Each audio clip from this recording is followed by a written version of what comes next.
Welcome to episode 3 of Squats and Seances.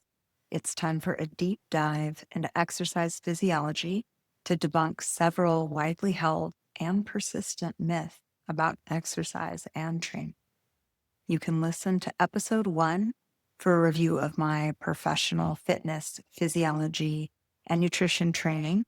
I've worked with thousands of athletes over the course of my lifetime in a wide range of training modalities, including CrossFit, yoga, high intensity interval training, endurance sports, bodybuilding, and physique.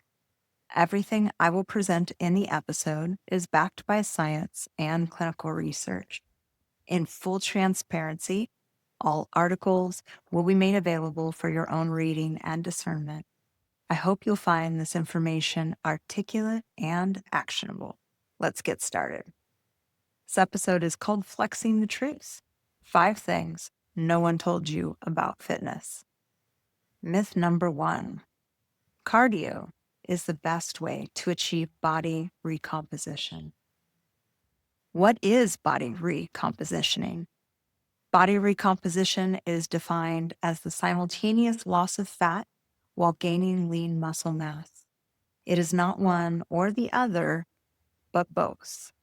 You can have a low body weight on an average body frame while still carrying unhealthy percentages of visceral and subcutaneous fat. You can also have large muscles trained to move heavy loads over distance, also known as power output, while having a high body fat percentage. The D curve, as it is called in diagnostic body scans, is what any good health and fitness professional will be striving for. The D curve indicates a moderate body weight, a high skeletal muscle mass, and a moderate to low body fat mass. It is the gold standard for fitness enthusiasts and professionals alike.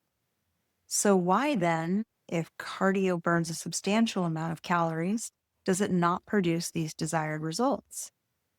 First, it's important to explain the 3 pathways available for the body to use stored energy during a workout. In the first 5 to 6 seconds of exercise, the phosphagen system dominates the rate and regeneration of ATP, or adenosine triphosphate, both because of its proximity within the cytosol of the cell and due to the fact that it doesn't require oxygen. ATP is the molecular fuel our cells run on. While the exact timing of the handoff is up for debate, within the first 10 to 15 seconds of exercise, the glycolytic pathway takes over. This pathway breaks down glucose, or sugar, for fuel. It burns through any energy, or ATP, that is quickly available for use. It's a fast pathway, but less efficient than mitochondrial respiration, which is the third and final pathway. Typically, the second pathway, the glycolytic pathway, is activated in moderate intensity exercise lasting 15 seconds to a few minutes. Think sprinting, HIIT training, and plyometrics. And finally, the oxidative pathway kicks in. This pathway is all about mitochondrial respiration. This pathway breaks down carbs, fats, and, if needed, proteins, and that's key for later. It relies on oxygen molecules in the body from muscles, blood, and glucose to produce ATP. This pathway is the one that is utilized in distance training and sustained metabolic conditioning. I want you to think endurance sports when you hear that. Sustained cardio training relies primarily on the oxidative pathway. So now that we understand how our body sustains itself during a workout, we need to understand how the exchange of fat for muscle happens. In order to burn fat deposits and replace them with muscle, we need to stimulate muscle growth, or hypertrophy. To do this, we need to create tiny tears in the muscle fibers. The muscle fibers then rebuild with more tensile strength each time that happens. Muscle growth requires resistance or strength training for those micro tears to occur. So cardio alone does not provide additional resistance outside of what is naturally present due to our body weight working against gravity. In fact, in a catabolic state of extended cardio or cardio performed at an energy deficit, the body will begin the breakdown of muscle cells. Those are called myocytes for energy use. This process occurs once the body has exhausted all of its stores of glucose and fatty acids first. And then when the breakdown of glycogen is also depleted, this is a secondary form of glucose, the body shifts to that oxidative pathway and it will start to burn muscle cells for fuel. The body is resourceful in its efforts to find fuel during a time of need. So if carbohydrates are not present to replenish the readily available stores of ATP from glucose, then the body begins muscle protein breakdown to provide amino acids for energy. This is why cardio alone is not only highly ineffective at body recomposition, because it lacks the necessary resistance to tear muscle fibers and rebuild them efficiently, but it actually works against our metabolic pathways for maintaining and increasing skeletal muscle mass. This is primarily true when cardio is used as the sole training modality, especially as we age. So the next time your gym bestie wants to hit the elliptical again, you can drop some knowledge on them. Myth number 2. Lifting heavy will make me bulky. This is truly the biggest lie. Those big-framed powerlifters are huge because they consume extra energy to fuel more muscle growth, and they don't train for cardiovascular endurance. All that extra fuel becomes fat cells, which then creates bulk. And this caveat is to remember that some cardio is necessary for cardiovascular and respiratory health. All strength training and no cardio is the opposite problem of all cardio and no strength. Balance is key. Hormones can be significant factors in the size and rate of growth for muscle. Testosterone is the key player here, as the more of it you have, the more muscle protein synthesis occurs. That's why anabolic steroids make muscles huge, and why biological males build more muscle more quickly than biological females. Testosterone in the form of anabolic steroids artificially ramps up the muscle protein synthesis process. There are many reasons why unregulated testosterone use is a dangerous and ill-advised practice, including things like sclerosis. So as acceptance and understanding of illicit use of this hormone is fairly commonplace now, I won't spend time divulging it further. Furthermore, muscle growth or hypertrophy does have a finite limit. It is known as the fat to free mass index, or FFMI.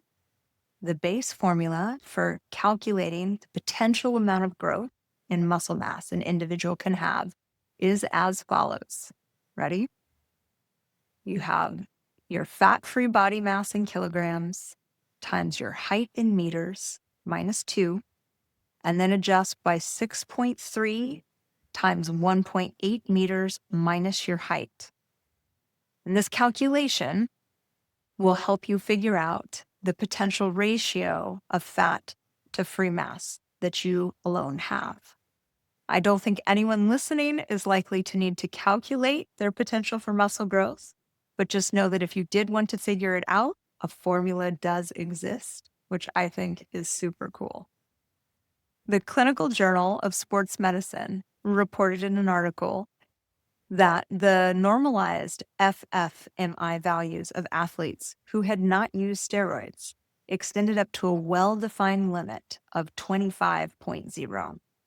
Any value over 25 indicated supplement with exogenous steroids.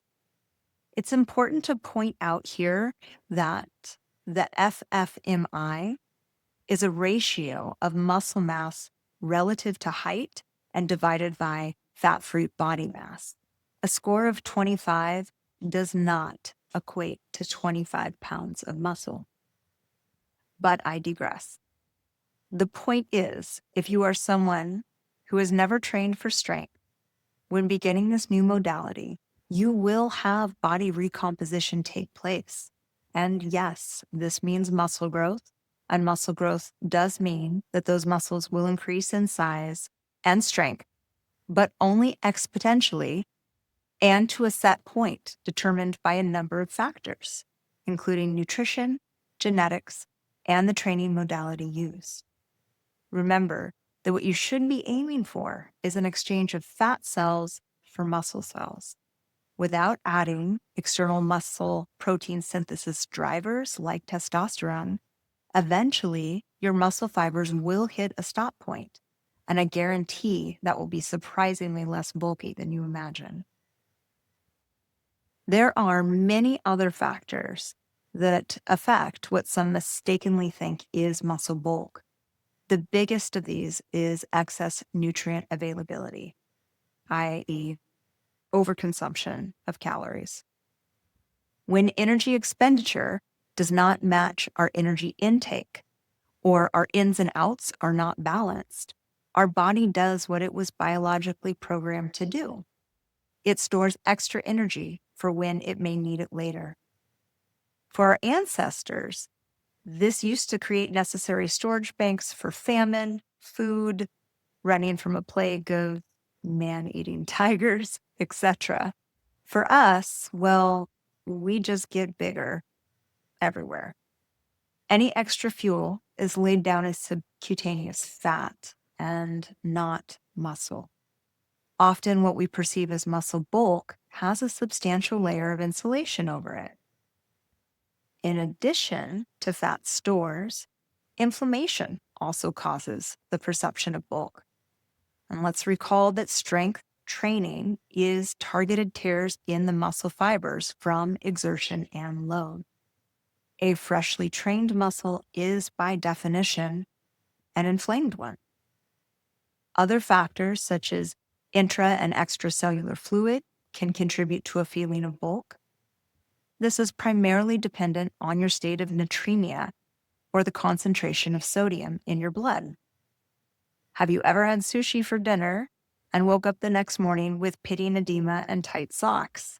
No, your calf muscles did not grow overnight. That's sodium. There is also an effect called muscle protein synthesis dampening, which is a biologically adaptive response to consistent training, aka hitting a plateau. Constantly varied training across a wide range of strength and cardiovascular modalities can help slow the body's adaptation pathways. Muscle protein synthesis dampening also explains why it's so hard to hit a new PR in the gym after you've been training for a long time. In addition, as we age, our ability to maintain our skeletal muscle declines. This is also known as sarcopenia. This cascade happens naturally due to several factors, including chronic inflammation, loss of motor units, and oxidative stress.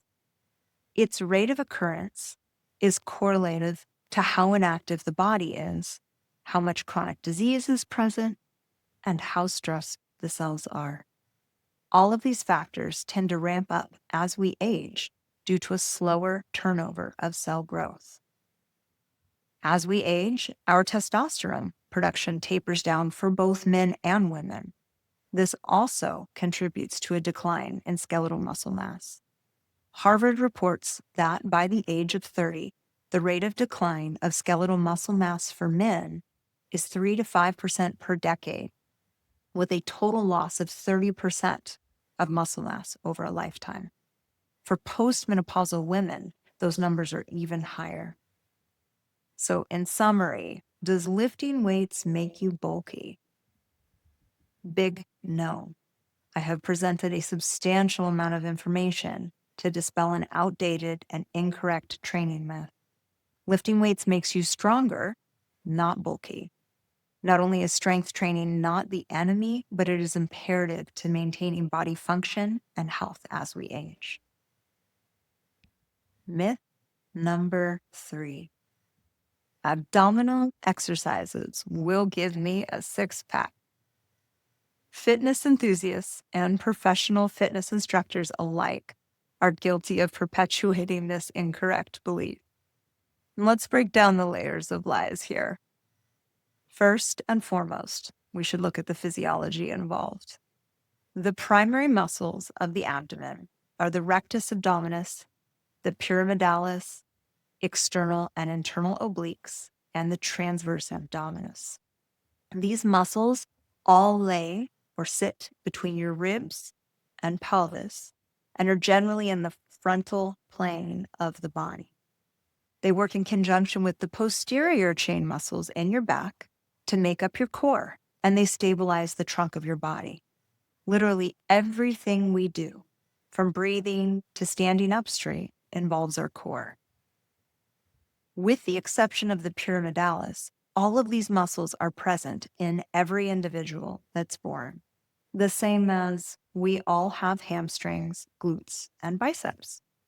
There is a small subset, about 20% of individuals who are born without the pyramidalis, which is a small vertical-shaped triangular muscle at the base of the pubic bone, and it attaches to the linea alba. Its primary function is to tense the linea, and it's generally considered a vestigial muscle. And for the sake of keeping this explanation short, while all the core muscles should be trained in equality for a safe and balanced body, when people refer to a six-pack, they are speaking of the rectus abdominis. It runs down the front and center, and it's divided in two sides by the linea alba. It's primarily responsible for stabilizing the organs tucked behind it, allowing the ribs to expand for respiration, and creating flexion of the trunk when you bend forward. While everyone has this muscle, the number of bands of connective tissue, called fascia, that cross it horizontally varies depending on your genes. Some people have up to 10 bands, while others have 2 or 3. For example, a person with an 8-pack has 4 bands, someone with a 6-pack has 3 bands, and a 4-pack has 2 bands. So no, the guy with the 6-pack does not have stronger arms. He was born with more bands of fascia in his rectus abdominis. If everyone has a rectus abdominis with at least 2 bands, then why can't we see it? Remember how we discussed subcutaneous fat as a protective layer over muscle? That's why. The fat stored subcutaneously or under the skin, but above the muscle, creates a cushion under which the muscles are nicely protected. If you also have large amounts of visceral fat or fat in the abdominal cavity itself surrounding your organs and under the muscles will be distorted by the space the excess fat takes up. Examples such as being apple-shaped or having a pot belly can describe this. The muscles are there, but the padding is too thick to see it. So what do? A million crunches? No. Remember that muscles have finite capacity during training sessions and that they need time to recover from the inflammation that exercise induces. Also, that many factors can limit the size and strength of muscle protein synthesis. Doing extended ab work will not magic you a six-pack.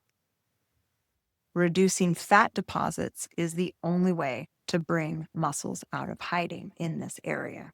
For men, this means that at 15 to 17% body fat, abs will start to peek through, with 10 to 12% body fat being the range for distinct ab definition.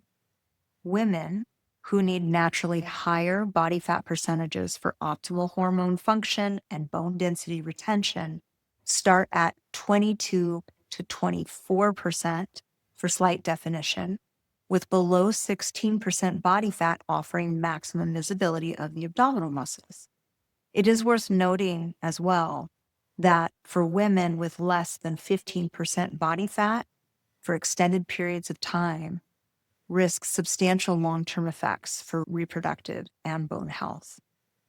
While there can be other components that contribute to levels of abdominal muscle visualization, such as biological sex, vascularity, skin thickness, and hormones, these are minor contributors overall.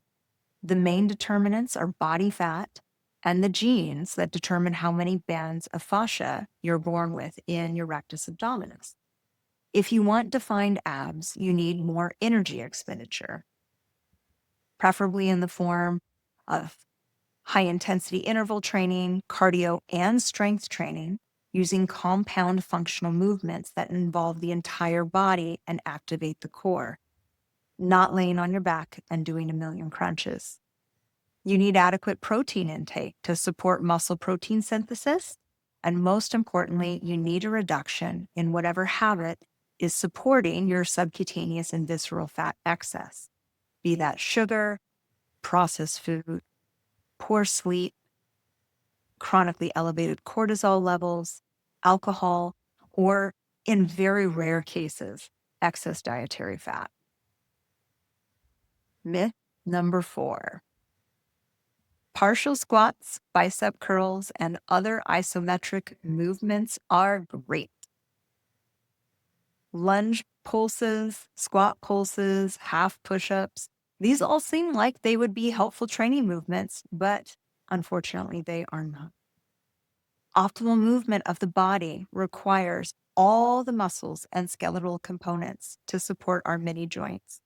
Without this support network, our bodies literally could not move. Movement is everything for maintaining a lifetime of health. Movement determines whether or not you can lift your kids, dogs, groceries, or grandbabies. Movement is the difference between being able to get up off the floor when you fall down or ending up on a fall watch in a nursing home. Not to be dramatic, but movement is quite literally life. When we stop moving, whether by choice, injury, or disease, a profound cascade begins in the body that ultimately leads to metabolic dysfunction and eventually mortality. So any movement is better than no movement, but some types of movements are superior to others. In general exercise physiology theory, the best type of movement is a compound movement, or a movement that engages more than one joint, often in more than one plane.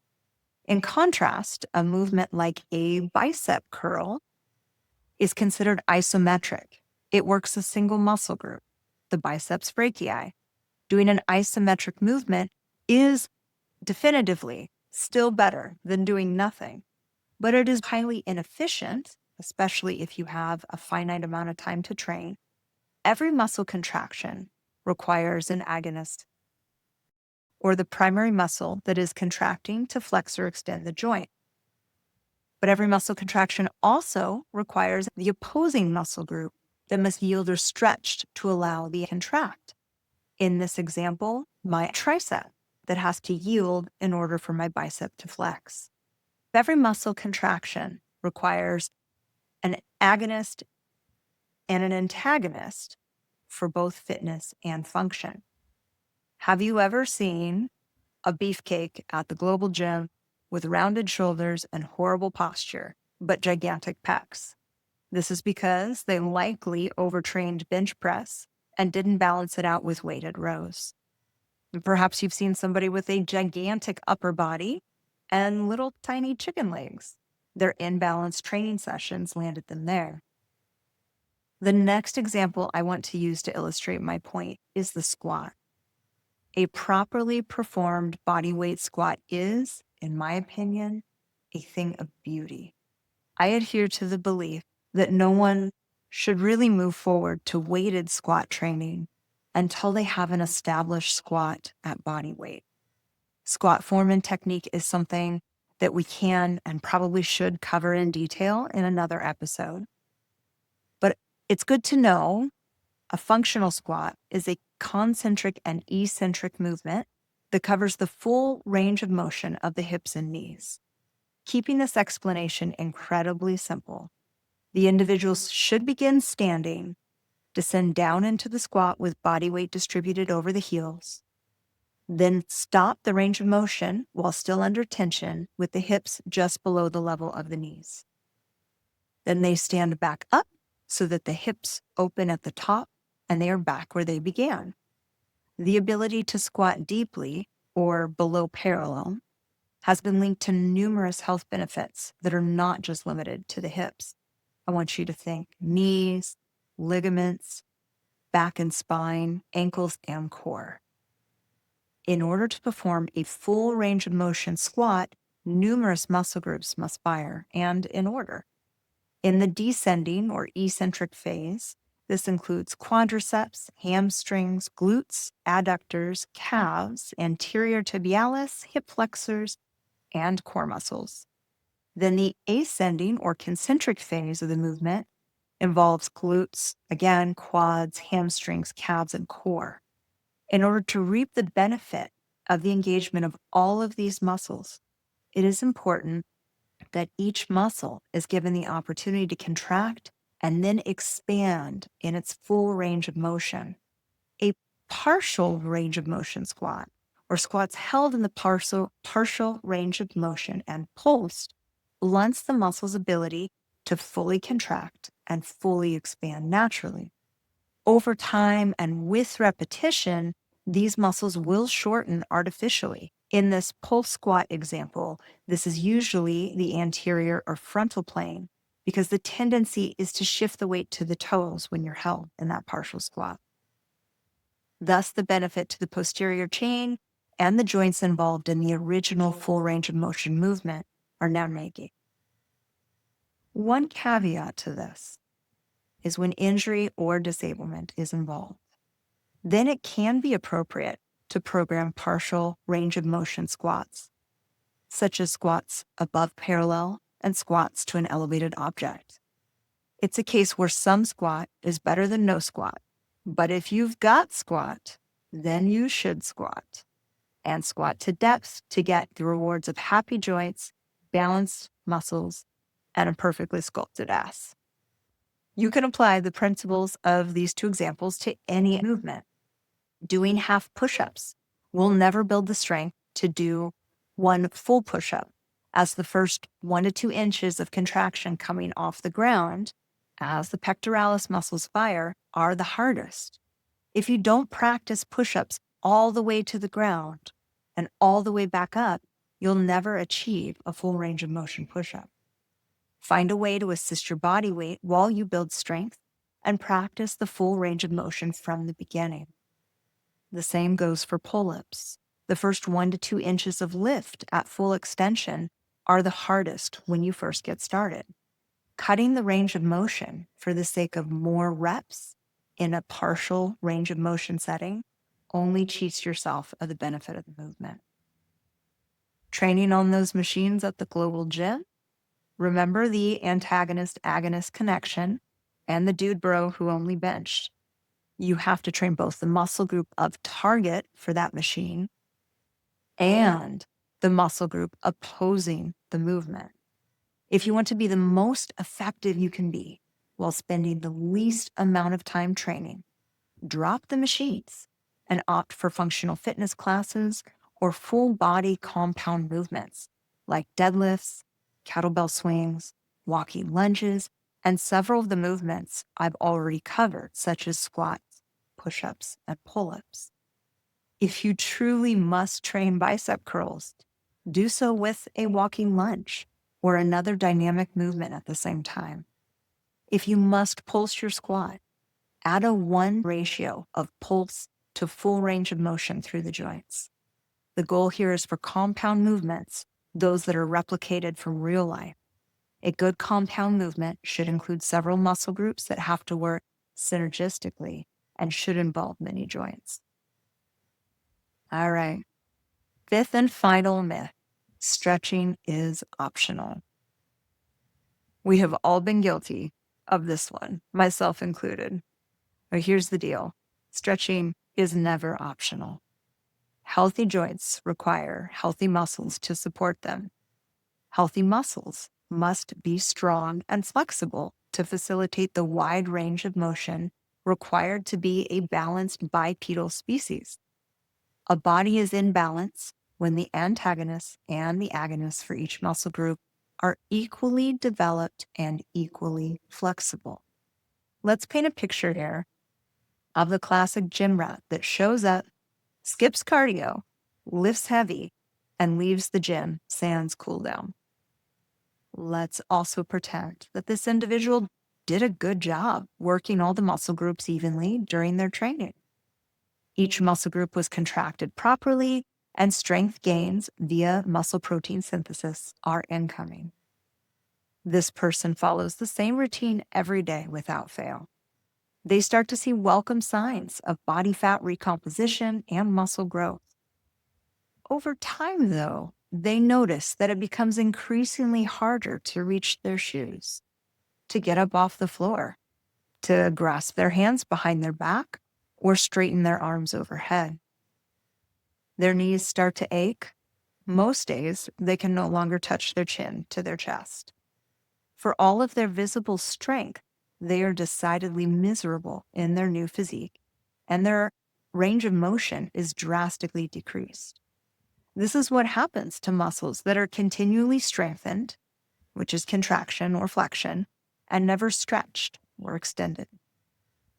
This rigidity leads to a reduced range of motion, which we've already established is not good, and has a high correlation to injury. One of the areas in a tight muscle that will break down in response to a sudden stretch shortening cycle, or an SSC, during a high-intensity training session is the tendon. The tendon is the origin or the insertion point. It's where the muscle attaches to bone on either end. Another area of injury is to the muscle fibers themselves. There are various grades of strains, numbered 1 through 3, with a grade 3 being a complete tear of the muscle belly and often requires surgery to repair it. Whichever way you paint it, it's painful and unnecessary. Spending 5 to 10 minutes stretching after a workout can help mitigate these risks and is very easy to do.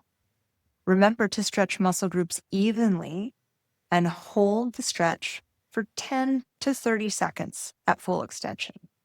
The goal is not to be stretching so hard that you start to shake and are in pain. Doing that will cause the Golgi tendon reflex to activate as a self-protective mechanism.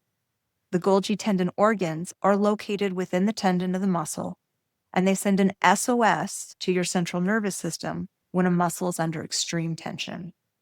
Post-workout stretching should not invoke this reflex response when done properly. Stretch to the end of your range of motion, wherever it may be. Hold for a slow breath in and out a few times, and then change the stretch. Doing this all over the body as often as possible after your workout will also increase your training capacity for the next day. It will help flush out lactic acid and possible adhesions in the muscle fibers, and will undoubtedly help prevent future injury. Stretching is imperative to optimal health and fitness, and I see it as a protective hedge against injury.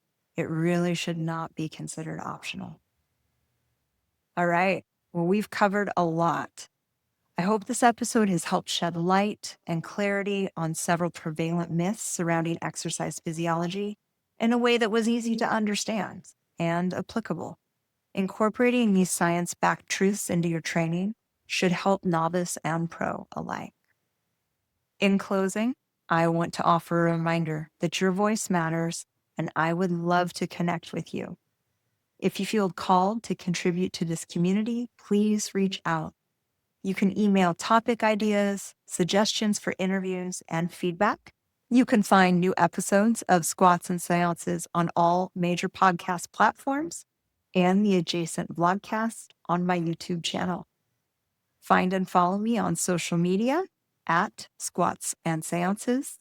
I'm on Instagram, Facebook, and TikTok. And until next time, may you continue to live well, embrace authenticity, question everything, and of course, stay gritty.